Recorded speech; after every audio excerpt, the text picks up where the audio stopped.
Ramdam na ramdaman ko eh. So yun po, magandang hapon po sa ating lahat. Ako po ay unang-una nagpapasalamat sa Panginoon na nakapanumbahan po kahit kalahating araw. Kasi po kasing umaga ay nagpagawa muna po ng trike at nasabugan ng gulong. E di nag-online okay na, muna Tay. po. Okay, Okay na po. na. Salamat po at napagawa din po yun. Yan, salamat po sa Panginoon sa patuloy na buhay na ipinagkakaloob sa akin. Salamat po na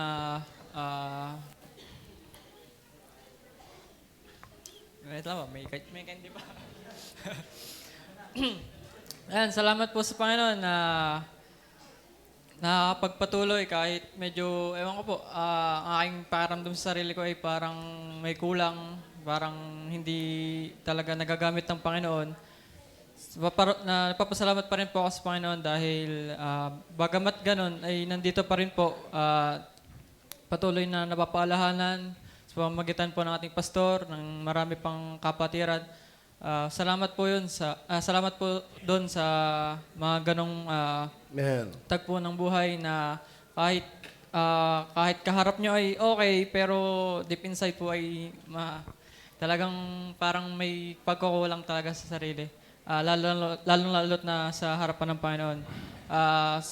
Papasalamat po na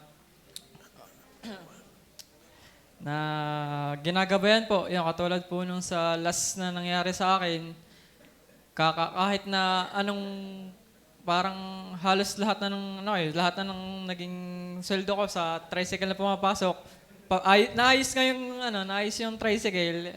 Talagang hindi mo masasabi po pag ma-aksidente. Kaya salamat po dahil yung tagpo nung muntik na akong makabangga, di salamat po sa Panginoon dahil siya po talaga ang gumawa nun. Dahil wala po sa ayos na wala po sa kondisyon ng sasakyan, wala po sa galing ng driver. Talaga po nasa pag-iingat po ng Panginoon yun. Kaya po ay nagpupurit papasalamat po talaga sa Panginoon dahil siya po talagang gumagabay. Hindi ko po hawak ang aking buhay, at maging sa iba po, hindi ko din po kayang sagipin ng iba. Kumbaga, salamat po sa Panginoon dahil siya po talagang tumutulong sa atin sa araw-araw.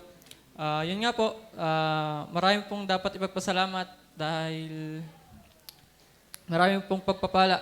Hindi lang natin po na-appreciate, pero alam po natin na sabi nga nang narinig ko sa isang preacher, kahit sabihin mong hindi ka okay, ibig sabihin nun, okay ka ba? Dahil nasabi mong hindi ka okay. Tama. Hindi lahat ng tao ay nakakapagsabi pa ng hindi ako okay. Tama. Ibig sabihin nun, salamat dahil ikaw'y nakakaimik pa, nakakahinga pa ng ayos, nakakagalaw pa. Salamat na maayos ka pang kondisyon, hindi ka tulad ng iba na nakahilata na lamang na hindi na gumagalaw. Amen. Kaya salamat sa Panginoon dahil tayo na rito, nakapagpatuloy, kahit may mga problema dumadating sa ating buhay, salamat na tayo nakakapagpatuloy. So yun po, maraming salamat po.